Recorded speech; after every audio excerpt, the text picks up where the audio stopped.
Good morning, good evening, or good night, wherever in the world you are, whatever time of day you are watching this. Hope you are doing well, and welcome to your latest Nottingham Forest news.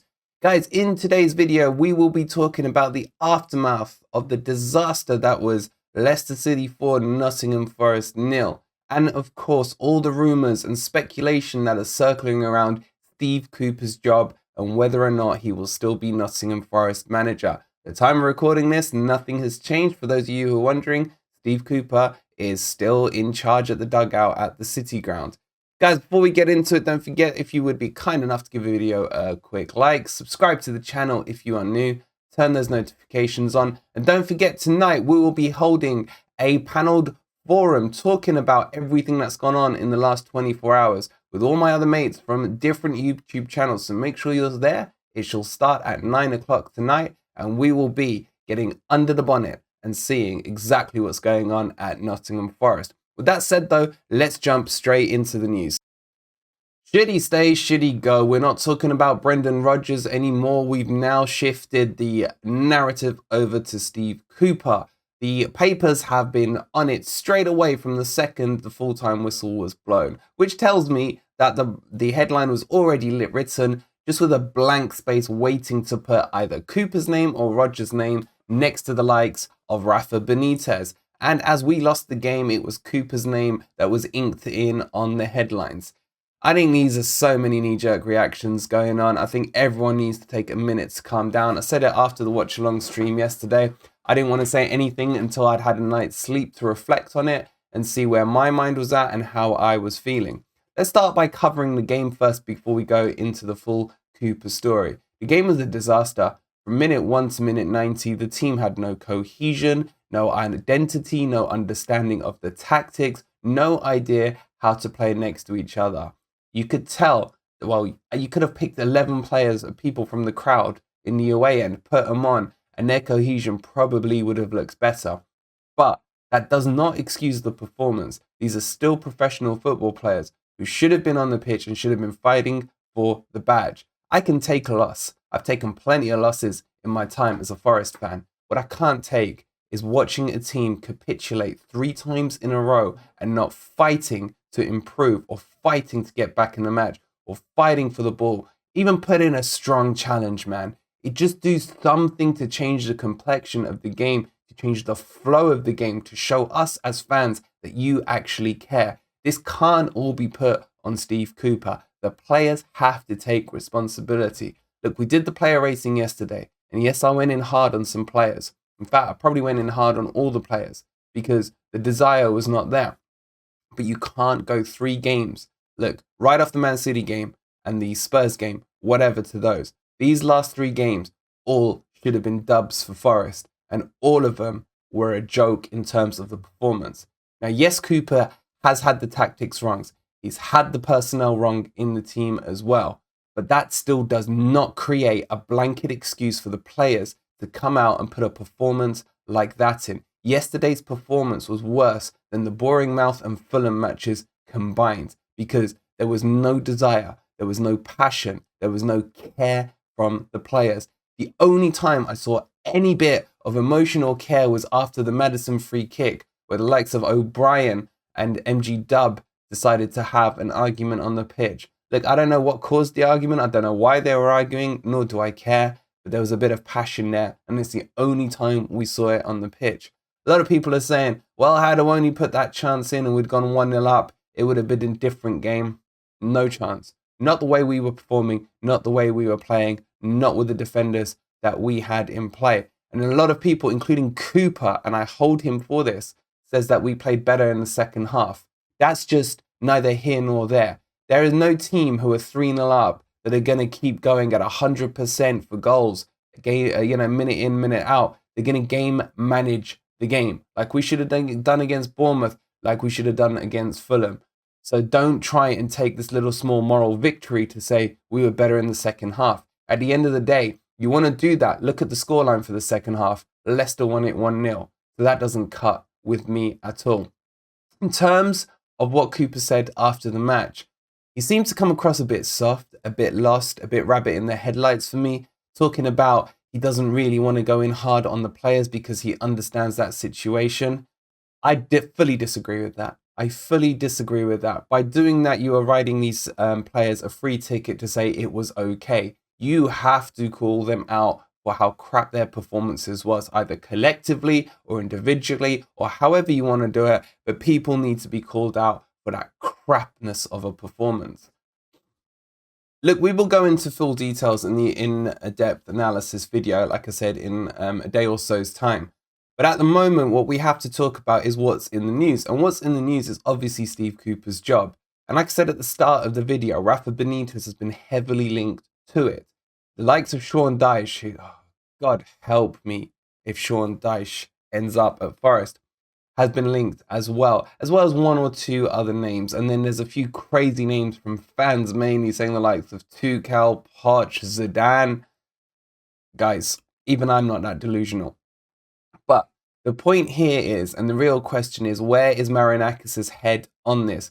Is he prepared to entrust with Cooper for a bit longer to see if he can turn it around? Or is he, as people keep pointing out, quite trigger happy? Look at what he's done recently at Olympiacos. But then you have the argument about, with our previous managers, he waited too long to sack Houghton. He waited too long with Lamouchi. Where is his head at?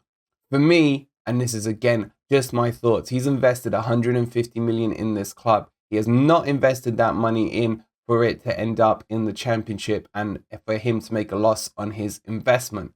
I still think Cooper has credit with him in the bank. I still think Cooper may be given a couple of games. Who knows, by the time this video has gone live, all that may be changed. But Cooper needs to be given the chance, at least a very short-term chance, to turn this around. Look, people are saying it's still early in the season. Within one game's time, we're going to be a quarter of the way through the season and potentially on 4 points bottom of the league. How much longer does he wait before he pulls the trigger? Is it going to be when Forest are too far adrift and suddenly it's unobtainable to bridge the gap? At that stage, you may as well stick with Cooper. We are very, very close to the crossroads here where he will have to decide one way or the other on Steve Cooper.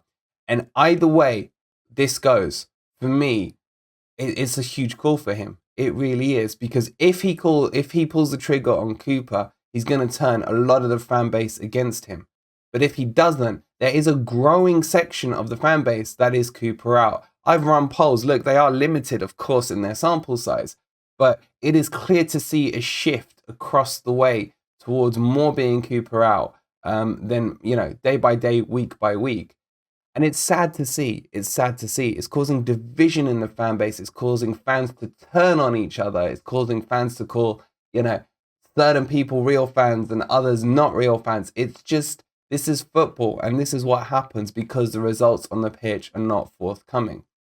The question I want to ask you guys is, do you think Cooper can turn it around? And if you do, are you still Cooper in or not? And if you've answered that question, the next question is, do you think Marinakis will show the patience to stick by him? Let me know in the comments down below. And just to to finish off on what we've been saying about Cooper, what I'll say is this. I think this is the conundrum that we face, or the owners face. We are now in the Premier League. We've invested 150 million in the Premier League. Is it worth a risk to get relegated to then assume that we can come straight back up? As far as I'm concerned, there is no guarantee that Forest come straight back up next season. I remember all the conversations back when we got relegated in '99 and how, yeah, Forest will be back next season, no problem. We'll walk through the Division 1 or whatever it was called back in those days when we first went down. Newsflash, took us 23 years to get back into the Premier League. It is easier to stay in the Premier League from the inside than be on the outside trying to get back in my opinion. So if this is going to happen, Marinakis really needs to sit down, get some analysis done with his guys, and figure out what is the best action going forward for Nottingham Forest. I love Steve Cooper. I will forever be in debt to him for what he did last season. But in my opinion, we can't be sentimental about it, because I'm a Forest fan first before a Steve Cooper fan. And if the club decide to go in that direction, look, I will be sad about it. I'll be upset about it. But at the same time, I think you can understand it. You can. But it's hard. It's hard to... I always say I'm not sentimental. I try not to be in football because football shouldn't be something of sentiment. But what he's done for us, it's like losing... It would be like losing a member of the family. There are too many rumours in the papers right now for what's being said to not have much weight behind them. There has to be some weight behind it. I've even seen reports where Benitez has said he's not interested in the Forest job, and then conflicting reports saying that he is interested in the Forest job. Either way, I say this. Cooper is still in charge. While Cooper's in charge, let's show him the respect of backing him until whatever happens, happens. We, as football fans, will be fickle. If he does go and a new person comes in, whoever it may be, and suddenly wins 2, 3, 4 games on the bounce, Steve Cooper will become a loving memory rather than something that is looked at with friction and hatred and animosity towards the club. But we don't know. Watch this space. As always, we will keep you posted on what's going on. Right now, he's in charge.